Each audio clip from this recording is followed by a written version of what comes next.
That felt like he was on that big dog and never in the story. Yeah, yeah, the dragon. It was a dragon dog. A never-ending story. I want you to put your hands together. There goes to the neighborhood. There goes to the neighborhood. And welcome him to the stage. Big round of applause.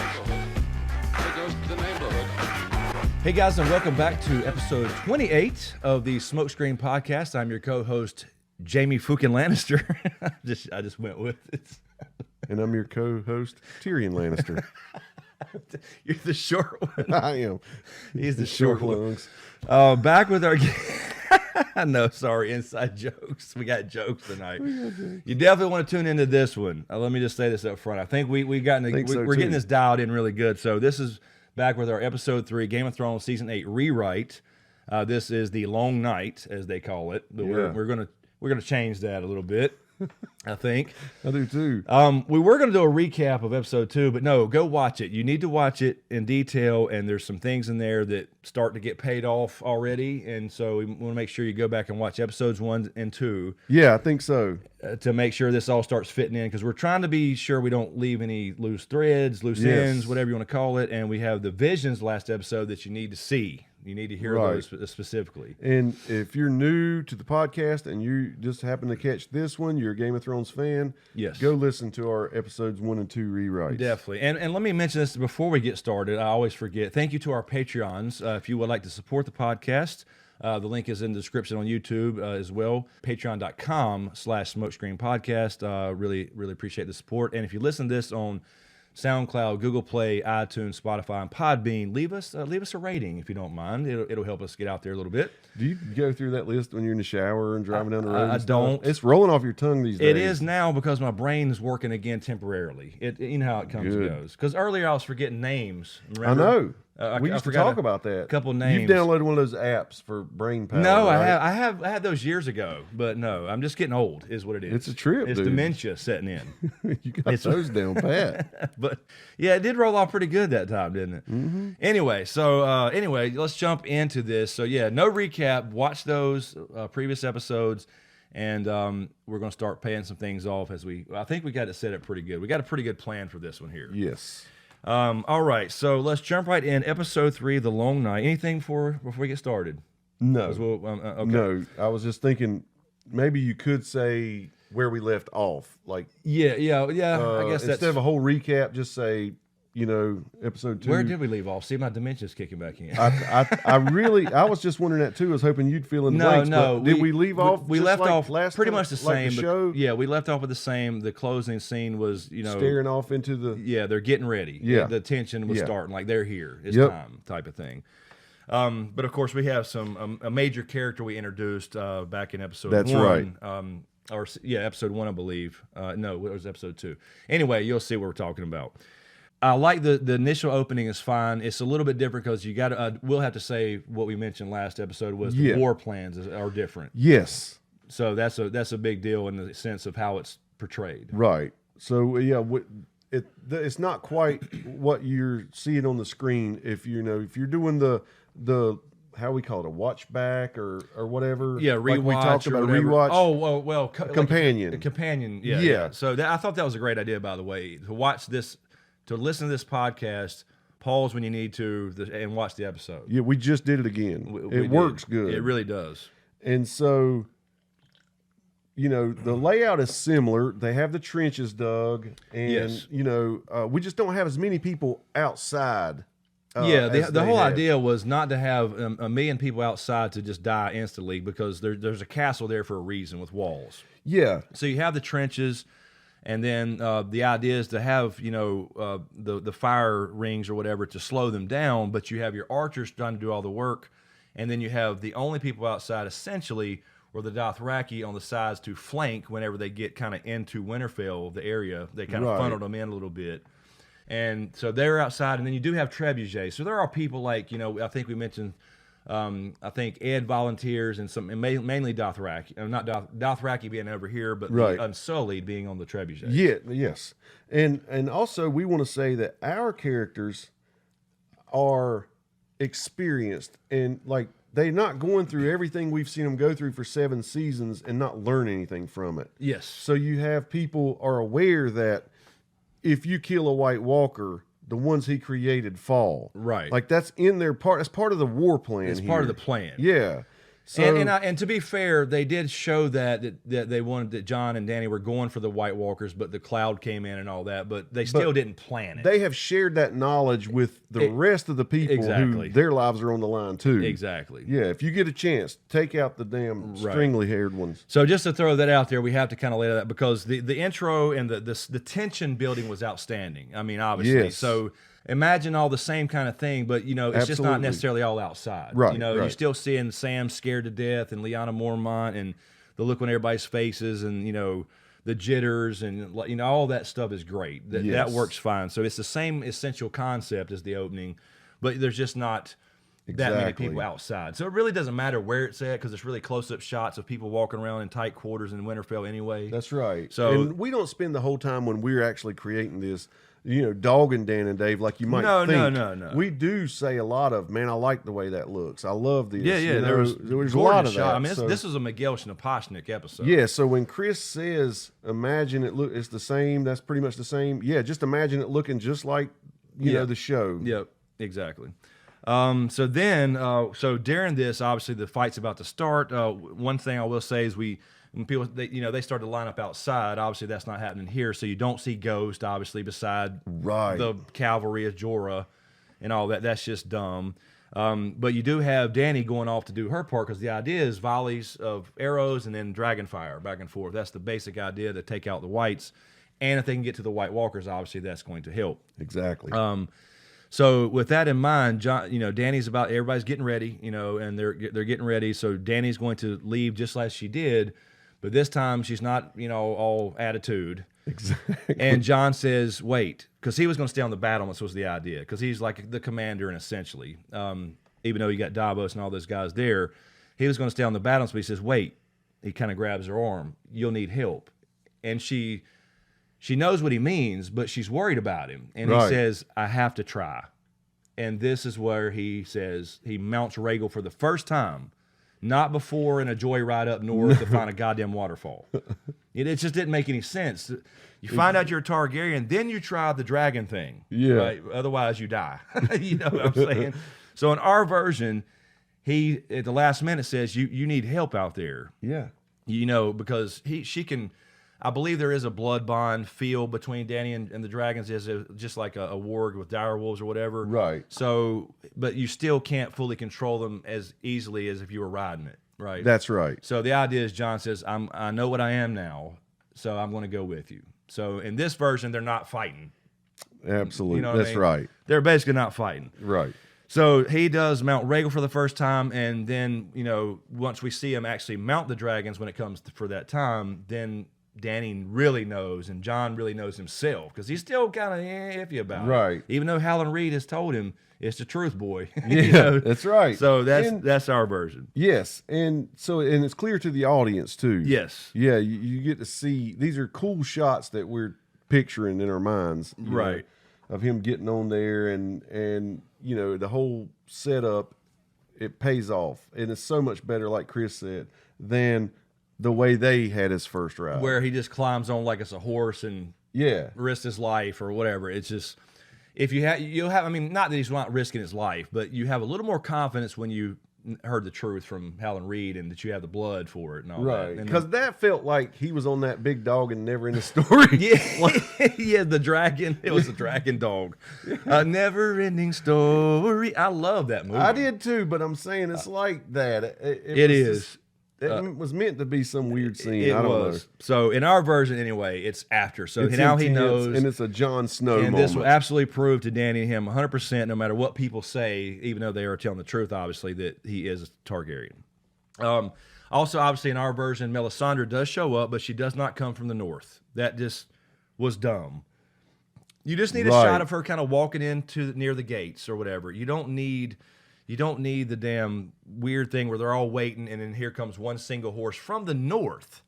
That just was... It looked cool. I know, but that's the only reason they did it. Yeah. It was just dumb. So Melisandre does show up. Yes. We'll use her. But she's just not coming from the north. So as they're really starting to ramp up the tension and the music and all that's going on, Melisandre does, in fact, light the first line of, the trenches. Because we have several lines here. And this is my first favorite thing you wrote. Yeah, but this is not the one I don't think it's the one you're saying yet. We're not there yet, if I'm thinking what you're thinking. You probably are. Go ahead. Okay. So anyway, she likes that because the whole idea is that the Night King is here. The wind is blowing. It's winter. It's freezing. You have to take that into account. You can't just light a match. He brings the storm with him. You can't just light a match and light these trenches. So they did do that right. They just did it a little too late. So she does help in that sense. And Davos, and then we go to the Davos scene where she walks in. That's exactly the same. There's no need to execute me. I'll be dead before dawn. Yeah. So we want that tension. Obviously, he's staring at her, thinking she's got to die because she's not supposed to come back. Yeah, he's still pissed. Yeah. But bigger fish to fry. Exactly. So then we have in our version versus the Dothraki charging out into the darkness. I mean, it really looks good. Don't get me wrong. I understand it looks great, and that's what it's for. And it was supposedly maybe an accident because she lit their Erics up, and then they waited for a little while, but then something triggered them to go, and they just all went. Right. And that's where Danny and John were watching from afar on the dragons. Yeah. So it's not the whole idea of them kind of getting, hyped up by it. That's still really could happen. So we did leave that in there, but in a different way. We're using their strength, but not just suicide. Not suicide, not kamikaze. Exactly, not kamikaze style. So in our version, the dead do charge, but the idea is they're charging up to Winterfell and getting closer with these trenches, kind of slowing them down a little bit, so the archers can do the work. Exactly. Then John and Danny hop on Rhaegal, and by the way, the Syrian's alive and still, right? Yeah, you got to remember that. We have 3 dragons still. So he has no dragon. He's on a horse, exactly. Yeah. With no name. We said Ice Spider, biggest hound. Well, it would be. Yeah. I guess he couldn't ride a hound, but he's on something cool, and not a dragon. We didn't do the whole. That was the only thing we changed from season 7. Just to kind of reiterate that is the wall came down with his touching the ground. Yes. With all the White Walkers and multiple magic power. Right. We're using actual fantasy elements. Here's what we're doing. And paying off the cave and all that stuff. Yeah. And so he's on horseback, but he took the wall down that way and we never had a dragon trap. I mean, they can still go up there and get the sample, so to speak, to take to Cersei. Yes. But no dragons dying yet because we need them. So in our version, the dead essentially charge, the archers volley. John and Danny are burning in waves. The idea was a volley of arrows. They come in and burn. A volley of arrows. They come in and burn. That's the idea. And what we want to see here is that they're it looks great and they're killing some, but there's just so many. Yes, it's just not enough. And their idea, of course, was which is what they set up the whole time. There's a million. Even saw it in a vision. They literally said 1 million in King's Landing. And, I mean, there's tons of these people. Exactly. So even though just it's a great dragon plan, rides through and wipes out a whole row, there's tons of them. Yeah. So you can just the idea is you see it. Oh, and you want to see Arya and Sansa look and kind of smile like they did, oh shit, that's real dragon fire. Right. But it's just not enough. They can already see oh shit, this is going to be a long night. Yes. Like the title says. I mentioned Ghost not being out there right now. We're going to use Ghost. Just hang on. Same tension. Only the dead overrun the trenches, so you can see that their plans are there. They make the right decisions early. The last episode, but it's just so overwhelming. They can't beat these odds. I mean, it's just almost already hopeless. They're starting to already get past the first trench by laying down like they did. The giants, like you mentioned, they could literally step over it or lay down themselves and make a bridge. And plus, it's kind of, I can see it demoralizing the people on the ground because you put so much stock in these dragons, and the dragons are doing good, but he's brought a hell of a storm with him, and the cloud is there, just like they showed there.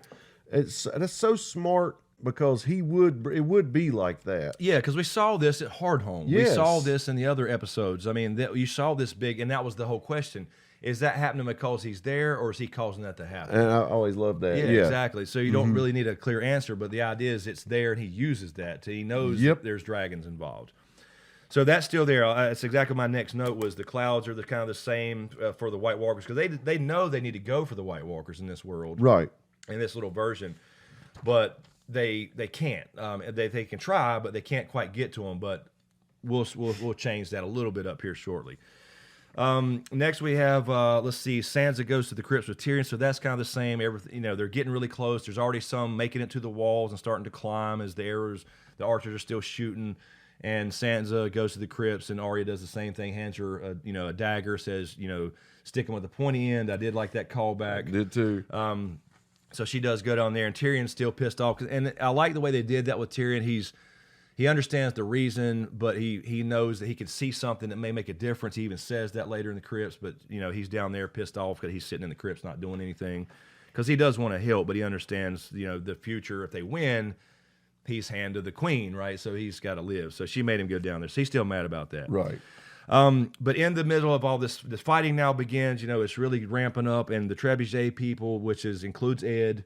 I think we'll go ahead and include him and some other people as far as Unsullied. They're all getting slaughtered. So Trebuchets, they go off a few times because you have to have enough people out there to reload these giant rocks and then light them on fire and reset it and all that stuff. But they don't even have a chance to use them. Right. Like maybe exactly. twice a piece or something. Yeah, there's a lot of work to those. They're absolutely. Yeah. Because I literally saw them shoot them once, and they didn't. And there was actually too many fireballs in the sky when the Dothraki were charging for the amount they had. Yeah. I think they had like 6 or 8 maybe, but you saw like so many big rocks flying. I know. By. They have to reset those. Those take a minute. They do. So, and I'm glad you brought up Hardhome a second ago, because that took place in the daylight, right? Yes. So it's really easy to see, like, oh my God, these whites, they're ruthless as hell. yeah, there's no mercy. And in this episode, it's dark, and there's a lot of switching from these people to this person to that person, person. But just remember, when that camera switches away, those people are still there, just mobs. Exactly. So yeah, they kind of did a cop out a little bit in the original episode 3, where you would see this hopeless situation, then it would just cut away. Yes. And to something else, and you'd come back, and then they were fine. Like, right. They didn't show like how they get the hell out of that situation. I know. And I understand you can't explain and show every single little thing, but come on. But you have to keep it hopeless, longer, exactly. I think. Exactly. So, all right, here's where we start getting into some pretty big changes here. So now they're really starting to get overrun. The first trench level is basically done. They're already coming through that. They're starting to get to the second one. They're, and they're taking care of the Trebuchet people and all that good stuff, as we mentioned. And they need to light this final one, because they're starting to get over the second or whatever, and you're starting to break their way through. There's already a few on the walls. Not a lot, not all there quite yet, but they're getting there. So Melisandre does come out in the same way, because she did show up, as we mentioned, just not from the north. Mm-hmm. And she does light the last trench, but instead of just lighting the trench, because it's same kind of thing, it's kind of taking her time, but she's saying this chant or whatever. She's looking around and hearing all the people dying, because I like the way they marched out I like the way they marched them out and surrounded her when the Unsullied kind of made a wall for her, essentially, and the Hound was holding people off to get people back in Winterfell. But in this case, there's nobody left out there to get back in Winterfell. Exactly. So she comes out, she does this, but as she's kind of chanting, her necklace starts glowing. I mean, really bright. Right, because this is a really, intense, the most intense, powerful. Yes, like she's never put this much effort in. We know she's old. Right. We know that she's done a lot of things, but she's putting so much effort into this that she literally goes out in a blaze of glory. She lights the trenches, but she literally explodes into like a fireball type thing, like almost an internal combustion. Yes, exactly. And it is what I was thinking. And it lights the trench up. Spontaneous combustion. I'm sorry, internal combustion engine. Yeah, we're talking about motors. But yeah, spontaneous combustion. It lights up the trench, but at the same time, it takes out a chunk of whites, but there's already White Walkers coming in too. Yes. So it takes out a White Walker, at least one, and then you start seeing, and then kind of from the battlements, you're seeing little chunks of whites drop. Right. And it almost gives a little bit of hope. You want a little bit of hope in there from time to time. That's right. So that's kind of helping explain how some of these hopeless moments, exactly, they get a little relief. Exactly, because they're not necessarily with their White Walker master. No. They can be, but they can be spread around. So you see these little pockets start dropping. And I love that gives you a little, you know, it helps with, like you mentioned, some of these other situations later on, whatever, and then during that situation or during that moment. Yep. But anyway, so that allows, you know, a couple people to get back into the gates or whatever that were out there, and it literally fulfills her own self prophecy, so to speak. Right. And she takes out one of them, because you take out the White Walkers, then it's done. So at least one of them's now gone, and that's a big deal when there's a million. That's right. So you can only imagine how many fell out. Exactly. And though it wasn't, that's when the Eric's like from her. Yes. And and that was what exactly. So instead of having her in two places and all that stuff, so now the Dothraki, they're way off in the sides. Because remember our battle plan. Exactly. Then during this moment, at the same time that happens, they are surprised when their Eric's light up. So now you got this scene from the distance where these two big rows. How awesome is that? Of Eric's light up. You see them, you know, like that in the distance, and that's what gives them their basically that's their charge order. Right, and that also helps show you what she was working on. That was so hard. She lit that. It lit those. It wasn't just like lighting the one in front of her, like the log. Right, and dude. And on top of that, Bran is in the Godswood. Right. You know, because that happened the same. He's rolled out there. And he, at that moment, when she's struggling, he flips back into warg mode. And we're going to leave that unsaid. That's all you see right now. Yeah, we're just, during that moment where she's struggling so bad, he flips back into warg mode, his eyes go white, and then boom, they light up, they catch a flame. And yeah, so that's a little tie-in to the power in Westeros, the magic, the source, is it all the same thing or not, or is it different? You know, and the religious think about aspects. this, because honestly, what she was seeing in the flames all the time, right? You know, I mean, we're in our show, we were leaving it. We're not explaining it like this, but yeah, what she was seeing the whole time was Bran and Bloodraven. The idea was theories going way back years and years ago now, was that the you know, and we'll get to the source and everything, but she's somebody who's religious and she's learning magic. I'm not saying she's not magical, but she's learning to pick up on the existing source. Right, because she almost like she saw that. Yeah, it's almost like picking up a radio and tuning into somebody else's station. That's all it is. So what she sees in the flames, so this at least hints that what she sees in the flames comes actually from green seers. Yeah. Is what the idea the is. Station she's picking up on exactly is theirs. You know, so they're broadcasting. Bran's going to be more active, I'm going to tell you right now, and all this stuff. And also that's important. That's super important also for later as well. So absolutely. He flips into warg mode, and then you start putting this little bit together with her. Right. And exactly. So this is when you kind of see what you actually see there when the trench is lit, and it does buy them some time. The whites stop again because this is a bigger trench or whatever. They stop, and that's when the Dothraki charge. From the sides. So they're stopped. Coming around. They're stopped at this trench. Melisandre has taken out a chunk of them herself, and then here come Dothraki from the sides they play some uplifting music. The visual's awesome. Yeah, it is. And the music changes to where it's more hopeful. Right. And you're like, oh, hey. Their plan's working. Exactly. Then we go down to this Sansa Tyrion scene in the crypts. We're keeping that the same. We'll keep that the same as far as what they say, because they actually talk about their marriage, and she says it wouldn't work between us, the divided loyalties, and Melisandre gets pissed off and says, yeah, if it wasn't for the Dragon Queen, we'd all be dead already. Yep. But we'll follow up with that. So that's essentially the same, because they keep flashing between, and I like how they did that as far as you got so much like battle, then they gave you a little break where you could breathe, and had a little scene in the crypts. I like that too a lot. So we kept that as far as the way they structured it. Next, really starts to change here. We have Bran and Theon.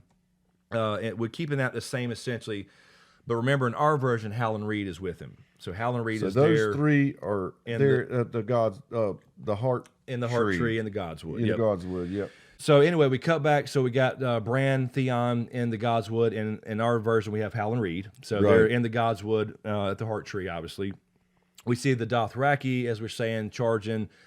You know, it looks hopeful for a minute, but they're going to end up getting slaughtered. There's just too many of these whites, obviously. So you can still kind of see that visual from the sides where the Erics are, if you do that distant shot, maybe from John or Danny's perspective or something. Yeah, they're going out and they're stuff. going out and stuff because that really looked good. I thought It was so. cool, and that's really the only reason they did it, because it looked good. Yeah, it just didn't make any sense. But then the idea here is the Night King, and they're content. He raises these Dothraki because we want to see familiar whites, and I know we saw a handful here and there. I'm glad you said that. Yeah, but the Night King is seeing that, okay, there's a good chunk of whites being taken out, so time to show them what's up. Right, no give mercy. them a taste of their own medicine. Because we want to make sure that we portray him as a badass. I mean, this was the guy that came out in the prologue. I mean, he's been built up so much. We cannot have him have very many weaknesses, honestly. No, he's got to be a badass. So he sees this happening, and he does his thing. Whether he raises his arms or not, it doesn't matter. They start getting up. You see Dothraki getting up with their Erics, their whites now. And then we cut back to Bran in the Godswood, and he does his thing. And here's what we've been wanting to see for a long time. This should have happened. We all suspected it should happen, but it didn't. Ghost and Nymeria, and let's say a couple thousand wolves in this giant wolf pack, come from the Wolf's Wood. 2 huge dire wolves, man. 2 giant-ass wolves followed by thousands of regular wolves come out of the woods. It was almost another backup plan that kind of Bran had going on. Right. And he's controlling them all. So you flash and see white in their eyes, just like they show the crows. So he is simultaneously controlling some ravens to see what's going on, to see this, and then clicks over to the wolves, and they're attacking all these Dothraki that are whites, among others. But, I could literally see, the Night King actually thinking, good fucking move. Like him and Bran are almost in a chess game. Exactly. That's the idea, is in a chess game, in this, I don't know, he this raised mental them, warfare. Check, and then Bran, brings them and go check back at you. And during this time, you're seeing the white starting to really get into the walls, by the way. Yeah. So this is what makes him go ahead and do this still now. happening. Is all the whites are starting to get up on the walls. The battlements are getting a little bit fuller. They're still fighting up there. And then he says, you know what? We got to go ahead and take out. Because here's the thing. These wolves will not survive. They're going to take out some, but they're not going to. I mean, let's be real about it. They can't all survive. They can't. So the whites are getting over the walls. Night King raises the Dothraki, and Bran then wargs the wolf pack, and Ghost is involved there as well, because he's not charging out like a fucking horse. I mean, what is he doing? And then comes back. We see what happens when Summer gets attacked by a pack of whites. Right. I mean, it's just reality. The real nightmare of this horror movie, so to speak, is that it's almost like trying to put out a fire by spraying gas through the hoses. Because you can feed it Dothraki, you can feed it wolves, and he's just going to go back at you, dude. And that's the idea, is to give you a little bit of hope. Freaking nightmare. Yeah, exactly. A little bit of, just a dash of hope, and then it's another nightmare. It's just like never ending. Right. And it's so much pressure, like you're sweating watching it. Yeah, you know what I mean? You've got to understand how freaking powerful this dude is, man. It's bleak. The odds of beating him are so slim. Exactly. So the idea here is that you see this, it's really cool, and you get that music with it or whatever, where you start to see some, is the tides turning or whatever? Right. Well, no, because the Night King picks up a damn spear and kills Viserion. Bam. Because you got the dragon still going on, they're still trying to do their thing, fighting the clouds or whatever, but they're getting off some fire, obviously, just like they were getting low enough or whatever. They're not even sure what they're hitting, but they know they're burning something. And Viserion is taken out now by a spear. So the White Walkers are involved in this one. They're not just sitting back doing everything. And I understand their reasoning for doing that, but this time, this makes them. They see this stuff happening with the wolves, and the way they're working it, and Bran obviously working in the background. So it makes them move up. Yeah, it makes them take some kind of action. Like, there may be a chance they take a lot out here, right? Because Melisandre's already killed one, and those whites have dropped. So it makes them take action. It would have to. Because they're not just going to sit back and just say, well, maybe they'll get by. They have to make sure this is decimated. This is the whole idea. And we'll get into the actual, obviously later episodes, the ultimate plans. But yeah, so that's when the dragon dies. So Dany senses that now. right? Exactly. And she's she feels it because there is a connection there, even though she's on Drogon. That's one dragon down, and now it's like, oh my God, they've lost a dragon. And then we're all pissed off because we just lost a dragon and ghosts at the same time, and Nymeria and all the rest. Right. I mean, like, damn. But the ghost thing. Yes, there's a specific scene there. Yeah, yes. Because that's what I So had. That's what I right had when next. you get punched, right, exactly. with the dragon, he brings the left hook. Exactly. Here comes the left hook. Yes. Because you see ghosts jump in, attack some whites. They're taking out some, sure, but then he's kind of sworn, very similar to Summer. And you just see, it's hopeless. You hear this wound, the stabbing, and all that stuff, and you hear, "Erp." And I'm sorry, we have to do. We have to do it this. because you got to make it hopeless, like you said. This is a nightmare. Now, when that happens, John feels this. So this is a parallel with John and Dany. It's back to back. So John's up there flying around a Rhaegal. He had just gotten confident about riding a dragon. He senses this. So you see him kind of do a little, look over the shoulder type thing when this happens at this moment. Yep. He feels it because he is connected with Ghost, and he gets pissed off, and he says, Dracarys. And John says it, not just Dany. Exactly. And goes and burns another row or whatever, takes some of those Dothraki out that they were fighting. He feels the connection. So the idea with that was it's almost a little like the needle's moving a little more over towards Targaryen. So next we have the scene with Arya. Now this is where she's in the library. So the White Walkers and Whites are starting to make it into Winterfell. Obviously now they're being overrun. And I would keep this the same because we want to use her badass ninja skills as a faceless assassin. I think that's cool. So we'll keep this the same, except this time there's a White Walker in here looking. So they're coming through, they're not like all in there at one time. They're doing their thing. They're forced to move. Yeah. So we have a White Walker in here inside Winterfell now, the first one that made it in or whatever. And she does kind of the same thing, sneaking around and killing a few whites and trying to be quiet and not being overrun. And she knows, because what we said, they actually have brains and they plan this kind of stuff to go for the White Walkers. She sneaks up behind a White Walker and is going to kill him with her dagger. And he turns around and blocks it just in time. I'm not saying it's necessarily the throat thing. Maybe it is the throat thing. But I say have a good fight there where Arya shows her skills. She's ducking, almost like the Brienne thing, because Brienne's so tall compared to her. It's almost a parallel of that. I agree. That's great. And then you use the parallel with the knife trick at some point where she does flip the knife to the other hand and kills the White Walker. Yeah. Now, this is not just to show cool skills. I mean, that's cool. But the idea here is that when you kill that White Walker, then, of course, like we mentioned, it kills the whites that it had made, right? So this will be a little kind of domino effect here. Right. So we'll try to make sure we clarify this as well. So she kind of is getting her ass whipped, but she's dodging and doing cool ass moves, whatever, because we want her to be a badass. She kills a White Walker with a knife trick, like she killed the Night King in Just their like version. Yep.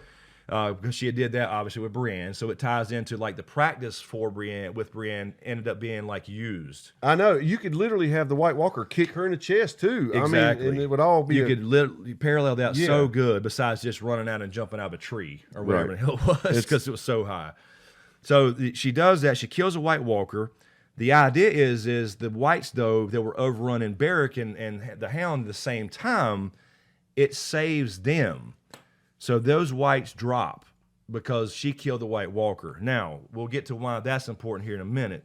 But anyway, so that way you get the idea, you get the skill that she's been accumulated and acquired over there in Bravos.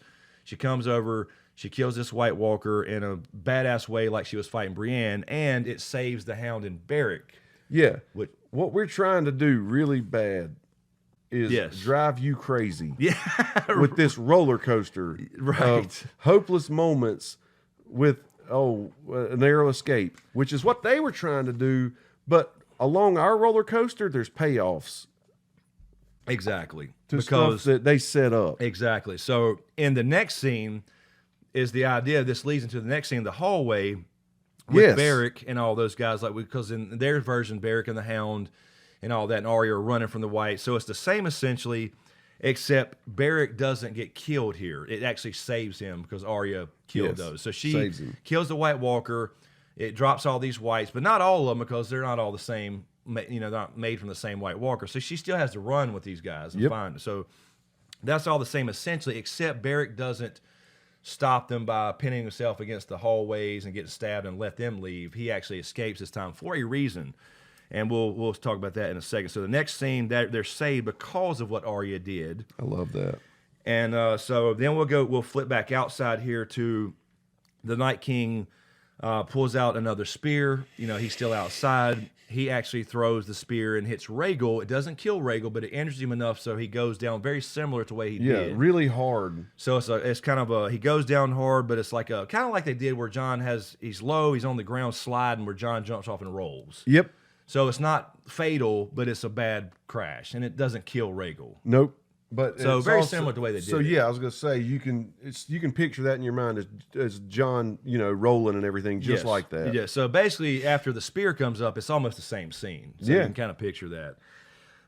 So then we have the Night King after that. Dany sees this from the air, or whatever. She goes down, does exactly the same thing, Dracarys, and burns the Night King. And then of course we're all going, is he there? Is he? Because that was done great. It was done great. Is he? And then of course he survives it. He can't be killed by Dragonfire because they literally brought that up. Will Dragonfire do it? Nobody's ever tried. And that's the kind of thing Howland Reed didn't know either. So he does know some things, but he didn't know if that would work either. That's right. Maybe there's a possibility, but now we know. Now we know. And did we toy with the idea of maybe Bran actually mentioning that? Yeah, we toyed with the idea of because he's at the same time he's still controlling some of the wolves and the crows, that he comes out of warg mode right after that and says Howland Reed no. Yeah, because he saw it through a wolf's eyes basically. He saw it through crow or whatever. Yeah. Yes. And saw that the Dragonfire did not. So we were toying with that actually to include that or just kind of just let the audience decide. Yeah. Yeah. So either way, it's really the same either way. The bottom line is that was kind of their last hope in a way of actually just straight up killing him. Because like we said before, our guys know you take out the White Walkers, you take out the ones they made, but he is the gem, crown jewel. You kill him, the head of the snake. It's over. The head of the snake. Exactly. So now we're picking up pretty much where they were when Jon gets thrown off Rhaegal and everything. The Night King is out there. He pulls out Longclaw. He's going after him. This time, the Night King turns around and they have a fight. Yeah, he doesn't just raise the dead right there. Right. They're going to fight because let's give this a fucking shot. They have been building this up so long about Jon versus the Night King, the stare downs, all that kind of stuff. And Night King's basically sitting there saying without saying anything, you ain't shit. Without saying it. That's all he's saying with his eyes. He's saying all this with his eyes, his little smirks and all that shit. Yeah, he's looking at Jon like, boy, sometimes you get what you ask for. Exactly. So he's just like, I'm not saying he literally. No, I know. But the attitude is there. So come on. So Jon catches up to him like he was trying to do, and they have a fight, and Jon is basically getting his ass whipped. I mean, he's getting his ass whipped. He's on the defense a lot. He's blocking blows. He does have Longclaw and all that stuff, so we know that blocks ice swords or whatever. When usually they shatter. But Jon does actually find an opening. So it's one of those things where I'm picturing like he's on the ground. It's an up strike. He's been knocked down. Here comes the fatal blow, and then I'm picturing the same up. He sticks Longclaw straight up and lets him basically impale himself. But there's kind of a problem. So it goes chink right there where there's no armor, but it doesn't do anything. It doesn't even really penetrate him. It's like a chip of I don't know. No. Little maybe a chip. I don't even know if that, but it's like a clink, and you see that. Imagine Jon right there. Shit. His asshole drawing up because he has killed White Walkers. Exactly. With Valyrian steel. Twice. And knows it. And is thinking there's an opening. This is over. This is over. And you see literally the life drained from his eyes. Exactly. Because that was the whole thing. Dragonglass and Valyrian steel. And this is the head of the snake. I got my shot. And he gets the shot. He takes it. He gets it. But and the Night King just looks down and goes, you know, one of those smirks. Yep. Because obviously you don't want him talking, making noise. I know. I don't literally mean that. Right. We got him taking ice toothpicks out of his mouth. Exactly. And, come on. Exactly. He's smoking a cigar. Yeah. It's crazy. I love it. So Blowing smoke. the rings Night with his King breath. then, looks down and laughs, and he actually just backs away. Raises his Then does arms. that. Then all the whites start to open their eyes and shit, and he just turns around and walks off. It don't even kill him. I love this. He's like, 'cause he's decimated. that's not his mission, see? No. John's mission is, to try to kill him right now. Right. The Night King is letting everybody that's watching know, Exactly. I got bigger fish to fry than this guy. Exactly. He ain't shit. But I'll they let do my have guys handle But the- just imagine a good drawn out fight. Though, I love it. But Yeah. then he ends up on John's back down. He's on the ground on one knee. He reaches long claw and kind of lets him up strike type of thing, like you mentioned, as he's swinging down and chink, but it don't do shit. So you just found out that Dragonfire don't do it, Exactly. and you just found out Valyrian Steel don't do it. Therefore, Dragonglass don't do it either. Oh shit. So it's really one of those moments where I can picture the music kicking in, some deep bassy thing. Yeah. Dun dun dun. Because or our some- guys, some shit like that. our guys also, we had a different, which I think is better, battle plan Yes. to begin with. And also, I said that it was well known that they take out the White Walkers. Right. That was a plan. So they've actually got a couple of those, a few little small victories. Our guys also have if everything fails, we need to retreat to the crypts. Yeah, so we we're got smart enough to get have that, because we're not, like you said, we're not just going to die like heroes here. Yes, because it's we're trying to save the world. The world is stake. Yeah. Exactly. So after this fight, he raises the dead again. That's when we see more pop up and surround Jon. He walks away like, take care of my light work type thing, like you mentioned. We still have Dany coming in, though, and saving Jon, because at least they did show that. That was one of the scenes where they explained it. Yep. She comes in with Dragonfire, still fighting, even though she's roasted the Night King. It didn't work. He just stabbed him. Didn't work. She's still fighting. They still in love, all that stuff. So she comes in, saves Jon from all the whites as he's about to die from all them. We'll keep that the same.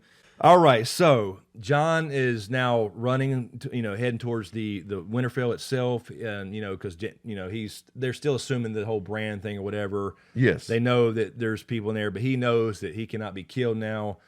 So he's heading back, and as he's going into Winterfell, and he's hitting whites on the way and all that stuff, that's basically the same, but it's like he's yelling, "Get to the crypts, get to the crypts," because now it's like completely hopeless in his eyes. He don't know what. Right. We're gonna go hunker down in the crypts and try to hope that the magic of the crypts and that area can keep them alive at least. So that's what's going on there. Dany then has kind of the same thing as far as. First we'll go over to the crypts. We go over to the crypts with Tyrion and Sansa. They hear Jon and people yelling, "Get to the crypts," because every time Jon yells it, then somebody else yells. You know how they do. Right. So when they say, "Open the gates, open the gates, open the gates," so Tyrion hears that. But that they still have that moment where they're scared down there because they're looking at each other's eyes, and it's almost that rekindling thing in the middle of a tragedy. Yeah. I like the scene. I just didn't like the idea of dust coming back to bones. No, we always hated that. Yeah, and I still do. I still stand by that. Yeah, I mean, because it is a magical thing, obviously, and we have to. There's suspension of disbelief, but there's some things that's just come on. Let's be logical about it. That movie we just watched with Vin Diesel. Oh, blood. Yeah, when something it showed his face. Yes, when he gets and shot, then come back together. That's basically what would happen. All the dust would come together, and exactly. And I don't think let's not go that far. And if it's going to do that, why stop at a skeleton? Just go ahead. Exactly. Get your armor back and clothes and everything else. Yeah. So that scene's there as far as kind of a connection. There is what I'm saying. That's right. So there's then rumblings. Exactly. So then we have Jorah and Dany outside. So Dany gets overrun by whites on Drogon. That's the same. So Jorah comes up, rides out. You know, he sees the action or whatever because he's been fighting. He sees her now on the ground, rides towards her. I think that was a great scene. It happens the same way. I don't like too much of the people saving people at the last minute, but there's certain times you need to do that, and I think that's one of them. Yeah, and he's the guy to do it. He's the guy to do it. So I think that stays the same. One eye fighting and one eye on Dany. Exactly, at all times. So Drogon gets overwhelmed. He does take off or whatever, and Dany's out there by herself. I love the fact, though, hey, I'm sorry, I'm Team Dany. I'm just, I know you are too, I think, but I love that she picked up a damn sword or something and tried. I totally would see her doing that. Sansa's like, I don't know how to use it. Yeah. Arya's like sticking with the pointy end. I mean, you know, you don't have to be trained. Dany's not super trained either, but she's killing some. You know, she knows how to, you know, swing something. That's right, man. I love it. So that still happens. You know, Jorah defending her. We go to the crypts. This is where we go back to the crypts again, and we see, you know, Sansa and Tyrion now helping people down into the crypts. So you got some people out there fighting off, and it's still a fairly, not, I won't say safe, but there's still, people are still not getting to the crypts. They're keeping whites out, is what I'm saying. Yeah. So during this process where you got people now coming down and helping other people into, come on, get in here, whatever, Tyrion... yeah, I think like you can see Sansa and Melisandre, you know, exactly. Because Sansa is a good leader. Yeah, I mean, we've established that before. Yep. So she's going to do the right thing. I can totally picture her greeting these war-torn people as they're coming through the door. Exactly. So instead of having them just hiding and there's things coming out of crypts and whatever right then at that moment, she's doing something to help. Yep. So that happens. But while this is happening, Tyrion says something to the effect of, the Starks didn't just build these crypts to hold their dead. I mean, because this was the perfect idea that James had earlier. It ties back in to season 1 when he arrived at Winterfell. Catelyn Stark had all these candles because it was known that he stayed up reading all night. That's right. So he knows some shit about Winterfell. He was a voracious reader. Exactly. So this will tie into that here. They brought him books there. He stayed up all night reading. So he takes off down into the crypts, and you're not quite sure why yet, but that's what happens. We have back in the Godswood, we have Theon the same. I think our idea was same thing. He gets almost permission from Bran to die. Right, but in our version, at this point, Beric runs out there with them. Got to mention because. Yes, that was the whole purpose. So the domino effect. Yeah. So Arya had killed the White Walker that saved Beric. Now Beric has made it to the Godswood, right? He's made it because he went back out to fight like everybody else. That's right. Whatever. So because there's no Melisandre now, so the Hound and him just went back to fight. That's all. Melisandre had already been dead, obviously, in our episode. So he's now in the Godswood with Bran as they're kind of getting pushed back, you know, and all that kind of stuff. So he's out there now. We'll keep Theon the same because I didn't love the way he charged necessarily, but I love the idea of it. I love the idea of he turns around and Bran says, "You're a good man, thank you," and he gave him permission to die. It was really what it was. That's all. Because he could have ran. He could have the other way. That's and right. Keep in mind, in our version, White Walkers are not just all standing around watching. No, they're all out there doing their thing, killing people and whatever. It's not just like a convention, a White Walker convention in the Godswood quite yet. So. We'll keep that the same. So Theon sacrifices himself, tries, but it doesn't work. When that happens, Jorah the same. He's got to die. He's got to die to saving Dany. I thought that was perfect, and no words were necessary. I thought it was a perfect scene. So the Night King at this point is approaching after he kills Theon. He's approaching Bran, and he puts out his thing, right, and he throws the damn thing. Now this is going to be completely different. From a distance. Remember how far he was when he killed Theon. Yeah. So that's it's still a good there, ways. He just throws. He's not going to stand there and wait for some smart ass line like "I'll be back." You know, he's going to go after what he needs to go after. That's right. He throws it that way. Beric steps in front of Bran and takes it, and that's when Beric dies. He's got his flaming sword. The idea was the domino effect was Arya was important to kill the White Walker, which saved Beric, and now Beric has fulfilled his purpose by saving Bran. So he was brought back to life, you know. Right. By Bran. And so Blood cool. Raven. So cool. So there's your domino effect that uses Arya in the right way, I think, or at least a decent way. I think so too. That actually affects the outcome, as opposed to just killing the Night King. Yep. So that's that happens there. So then we have, so Beric drops down to his knees. He's obviously dying. He's got an ice thing through his chest or whatever, wherever it hits him. The Night King then gets there. He picks up the flaming sword that, Beric just dropped it right there. Now, in the show, he uses his own blood to light it up. In the books, it's wildfire. Either way, it's kind of a magical thing. Right. He just... So it don't go out when he dies. No, That's the idea. it didn't. So he drops down to his knees. The Night King picks up the flaming sword. Beric's awesome flaming sword. It looks so cool. And he, raises it up and swings it down and completely misses Bran on purpose and hits the fucking Godswood tree, the heart tree. But the audience thinks he's about to decapitate. Because Bran's sitting there just watching. Bran. He's just like, and he, maybe he even closes his eyes. I don't know. But he doesn't care about Bran necessarily right now. And he hits the tree with the flaming sword and sets it afire. Afar. He sets afar. Yep. Keep my damn feet warm.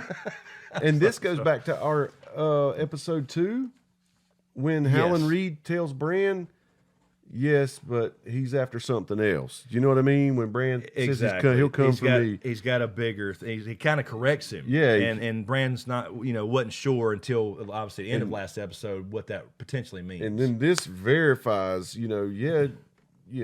I'm sure he wants to kill you, but yeah. So, and then you picture the tree kind of starting to catch, not immediately in a blaze of glory, but it's starting to burn. And then, as you mentioned, a great scene. You see the face of the tree that we've seen so many times in Winterfell. You see it as the flames start rising up around the face. Yeah, man. So, flames rising around the face. That's a pretty cool piece of imagery there. It actually means something. Think about that from back when you saw Catelyn come out and Ned's out there cleaning his sword. Yes. How beautiful that was to now.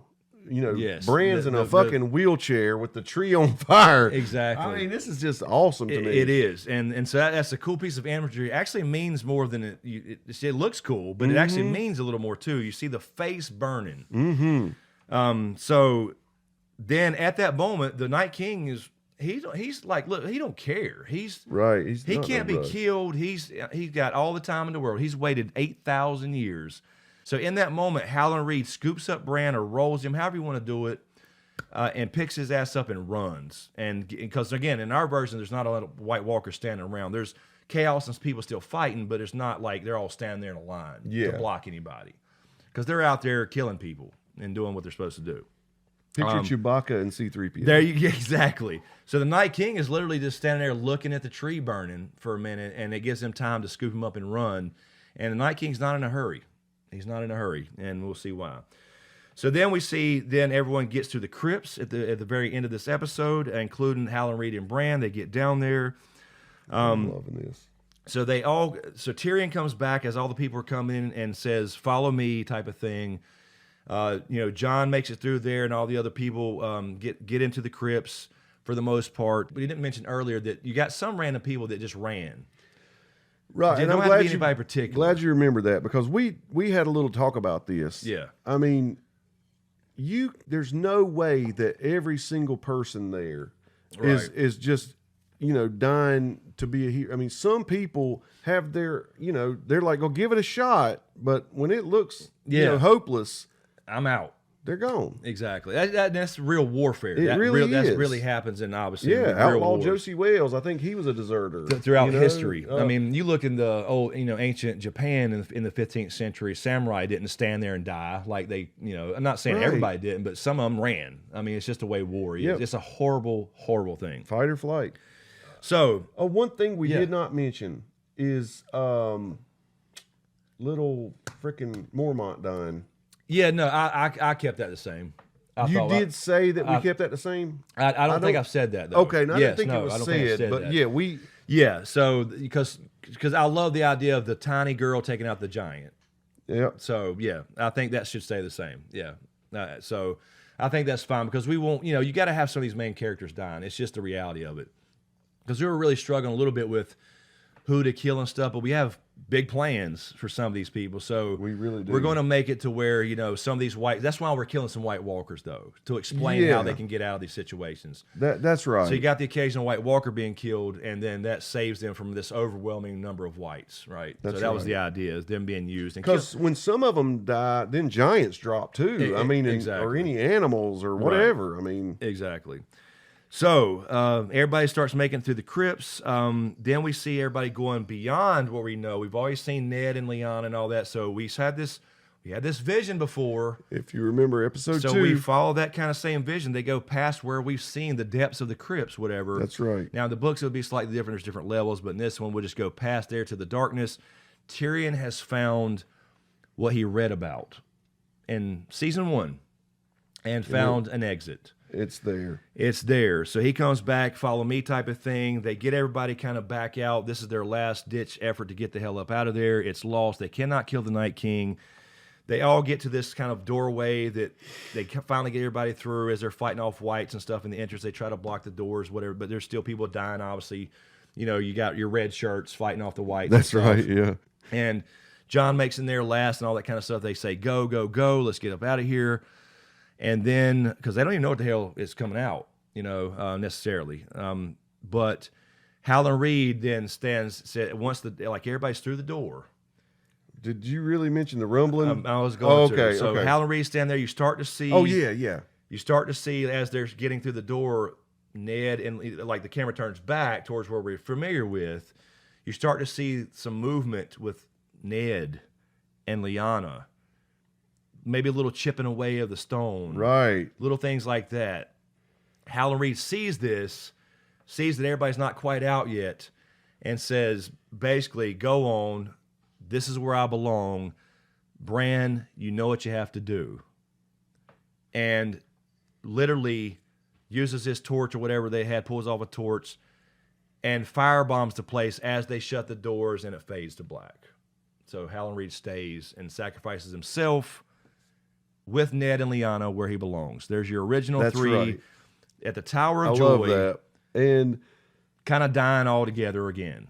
And we, like we said, they're fresh enough. We didn't like Yes. the old guys, King's coming back. Right. But Ned and Lyanna, they're fresh enough that if they came out, I mean, we wouldn't want our characters to have to deal with them. Yeah, we were debating on We that. were. But let's just hint at it. This is all, we hinted at it. We hinted at it, and we're going to let Howland Reed take the fall with that generation, And essentially. And to me, it even shows to me also how powerful the Night King is, because even with the magic of the crypts, he can steal. His magic is still that strong. Yes.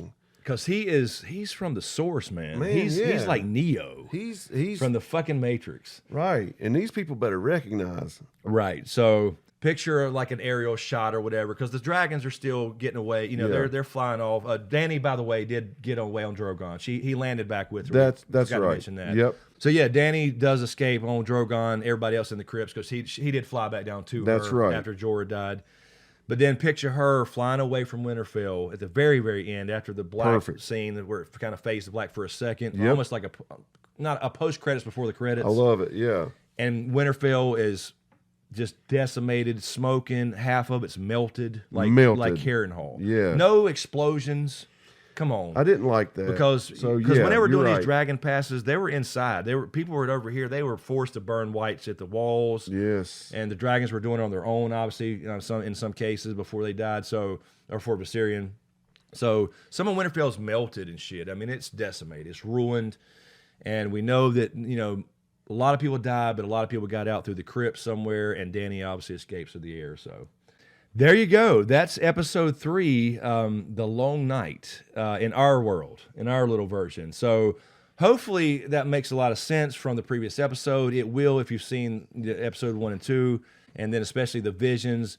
You can start kind of putting some things together. We don't want to explain everything and just pull it all out there. Right. Let you put a few things together there.